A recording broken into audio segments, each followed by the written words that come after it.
ಭವಂತು ಸುಖಿನಃ. ಇಂದಿನ ಭಕ್ತಿ ಸಂದೇಶವನ್ನು ನೋಡೋಣ. ಅಥ ನವಮೋಧ್ಯಾಯಃ. ಶ್ರೀ ಭಗವಾನುವಾಚ ಇದಂ ತು ತೇ ಗುಹ್ಯತಮಂ ಪ್ರವಕ್ಷ್ಯಾಮ್ ಅನಸೂಯಯೇ ಜ್ಞಾನಂ ವಿಜ್ಞಾನಸಹಿತಂ ಯಜ್ಞಾತ್ವ ಮೋಕ್ಷಸೆ ಅಶುಭಾತ್. ಜ್ಞಾನ ವಿಜ್ಞಾನ ಯೋಗ. ವಿಜ್ಞಾನ ಅಂತ ಕೂಡ ಇಲ್ಲಿ ಪದಗಳನ್ನು ಬಳಸಾಗಿದೆ ಈಗಾಗಲೇ. ವಿಜ್ಞಾನ ಅಂತಂದರೆ ಯಾವುದು ವಿದಿತವಾದದ್ದು ಮತ್ತು ವಿಶಿಷ್ಟವಾದದ್ದು ಅಂತಹ ಜ್ಞಾನವನ್ನು ವಿಜ್ಞಾನ ಅಂತ ನಾವು ಕರಿತೇವೆ.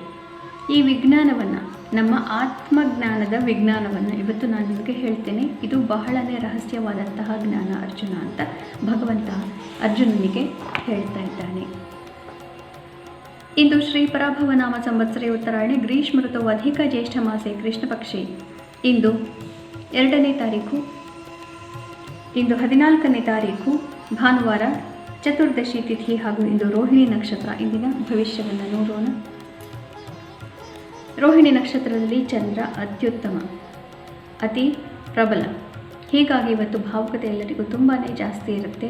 ಮೇಷರಾಶಿಯವರಿಗೆ ಮನೆಯಲ್ಲಿ ಸಂಸಾರದ ವಿಚಾರಗಳಲ್ಲಿ ಇವತ್ತು ಮನಸ್ಸಿಗೆ ನೆಮ್ಮದಿ ಹಾಗೂ ಶುಭ ಸಮಾರಂಭಗಳು ಜರುಗುವಂತಹ ಸಾಧ್ಯತೆ ಮತ್ತು ಧನಾಗಮ. ವೃಷಭ ರಾಶಿಯವರಿಗೆ ಇಂದು ಮನಸ್ಸಿಗೆ ಅತಿ ಹೆಚ್ಚಿನ ಉಲ್ಲಾಸವನ್ನು ನೀವು ಪಡೆಯಬಹುದು. ಹಿಂದಿನ 4-5 ದಿನಗಳಲ್ಲಿದ್ದಂತಹ ದೊಡ್ಡ ದೊಡ್ಡ ಸಮಸ್ಯೆಗಳಿಗೆ ಇವತ್ತು ಆ ತೊಂದರೆಗಳಿಗೆ ಪರಿಹಾರ ಪ್ರಾಪ್ತಿ.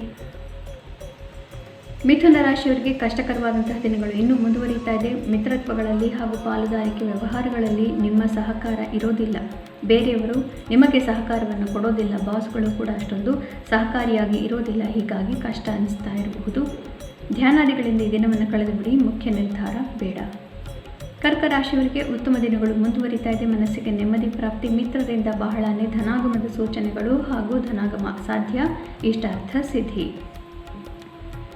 ಸಿಂಹರಾಶಿಯವರಿಗೆ ಇದು ಕಾರ್ಯಕ್ಷೇತ್ರದ ಜವಾಬ್ದಾರಿಗಳ ಬಗ್ಗೆ ಹೆಚ್ಚಿನ ಗಮನವನ್ನು ಕೊಡಬೇಕಾದಂತಹ ದಿವಸ.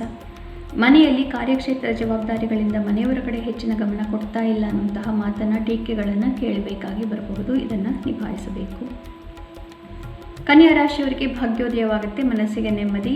ಹಿಂದಿನ 3-4 ದಿನಗಳಲ್ಲಿದ್ದಂತಹ ವೈಯಕ್ತಿಕ ಸಮಸ್ಯೆಗಳಿಗೆ ಮಾರ್ಗದರ್ಶನ ಪ್ರಾಪ್ತಿಯಾಗಿದೆ. ಪರಿಹಾರ ಪ್ರಾಪ್ತಿಯಾಗುವಂತಹ ದಿನ. ಹಿರಿಯರ ಆಶೀರ್ವಾದ ಅವಶ್ಯಕ, ವಿನಯ ಅವಶ್ಯಕ. ತುಲಾ ರಾಶಿಯವರಿಗೆ ಮುಖ್ಯವಾದಂತಹ ವಿಚಾರಗಳಲ್ಲಿ ಯಾವ ನಿರ್ಧಾರಗಳು ಬೇಡ. ಮನಸ್ಸಿಗೆ ಬಹಳನೇ ತುಮುಲ ಇನ್ನೂ ಇದೆ. ಪ್ರೀತಿ ಪಾತ್ರರಿಂದ ಯಾವುದೇ ರೀತಿಯ ಸಹಕಾರ ನಿಮಗೆ ಪ್ರಾಪ್ತಿ ಆಗ್ತಾ ಇಲ್ಲ.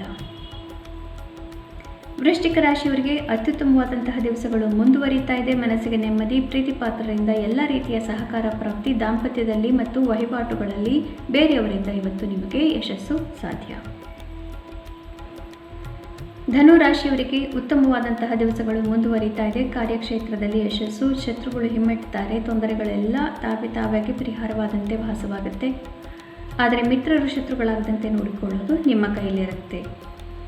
ಮಕರ ರಾಶಿಯವರಿಗೆ ಉತ್ತಮವಾದಂತಹ ದಿವಸ. ನಿಮ್ಮ ಕಾರ್ಯಕ್ಷೇತ್ರದಲ್ಲಿ ನಿಮ್ಮ ಬುದ್ಧಿವಂತಿಕೆಯನ್ನು ಉಪಯೋಗಿಸಿ ಮಾಡುವಂತಹ ಕ್ಷೇತ್ರಗಳಲ್ಲಿ. ವೈಯಕ್ತಿಕವಾಗಿ ಮಾನಸಿಕವಾಗಿ ಸ್ವಲ್ಪ ತುಮುಲ ಇರುವಂತಹ ದಿವಸ. ಪ್ರೇಮ ಪ್ರೀತಿ ದಾಂಪತ್ಯ ಪ್ರಕರಣಗಳಲ್ಲಿ ಇವತ್ತು ಸ್ವಲ್ಪ ಮನಸ್ಸಿಗೆ ಕ್ಲೇಶ. ಕುಂಭರಾಶಿಯವರಿಗೆ ನಿಮ್ಮ ತಾಯಿಯ ಆರೋಗ್ಯ, ರಿಯಲ್ ಎಸ್ಟೇಟ್ ಬಿಸ್ನೆಸ್ ಇತ್ಯಾದಿಗಳಲ್ಲಿ, ಆಸ್ತಿ ಪಾಸ್ತಿ ವಿಚಾರಗಳಲ್ಲಿ, ಟ್ಯಾಕ್ಸ್ ಡಾಕ್ಯುಮೆಂಟ್ ಇತ್ಯಾದಿ ವಿಚಾರಗಳಲ್ಲಿ ಇವತ್ತು ಸ್ವಲ್ಪ ಜಾಸ್ತಿನೇ ತಲೆಬಿಸಿಯಾಗುವಂತಹ ದಿವಸ ಇರುತ್ತೆ. ತಾಯಿಯ ನೆನಪಾಗಬಹುದು. ತಾಯಿಯ ಜೊತೆಗೆ ಮಾತನಾಡಲಿಕ್ಕೆ ಸ್ವಲ್ಪ ಕಷ್ಟವಾಗಬಹುದು. ತಾಯಿಯ ಆರೋಗ್ಯದ ಬಗ್ಗೆ ಗಮನ ಅವಶ್ಯಕ. ಮೀನರಾಶಿಯವರಿಗೆ ಅತ್ಯುತ್ತಮವಾದಂತಹ ದಿವಸ. ಮಾಧ್ಯಮದಲ್ಲೆಲ್ಲ ನಿಮ್ಮ ಪ್ರಗತಿ ಹೆಚ್ಚಾಗಿ ಕಾಣುತ್ತೆ ಮತ್ತು ಬೇರೆಯವರು ನಿಮಗೆ ಮಾಧ್ಯಮಗಳ ಮೂಲಕ ತಮ್ಮ ಸಹಾಯವನ್ನು ಕೋರ್ತಾರೆ, ತೋರಿಸ್ತಾರೆ. ಹಾಗೂ ಇವತ್ತು ಸಹೋದರ ಸಹೋದರಿಯರಿಂದ ನಿಮಗೆ ಸೌಹಾರ್ದ ಪ್ರಾಪ್ತಿ. ಪುನಃ ನಾಳೆ ಭೇಟಿಯಾಗೋಣ. ಅಲ್ಲಿವರೆಗೂ ನಿಮಗೆ ತಿಳಿದೇ ಇದೆ. ಗೀತಾ ಶ್ಲೋಕಗಳನ್ನು ಶ್ರವಣ ಪಠಣ ಮನನ ಲೇಖನವನ್ನು ಮಾಡೋದ್ರಿಂದ ಜನ್ಮಾಂತರದ ಪಾಪನಾಶ. ಶುಭಮಸ್ತು. ಶ್ರೀ ಕೃಷ್ಣ ವಿಜಯತೆ.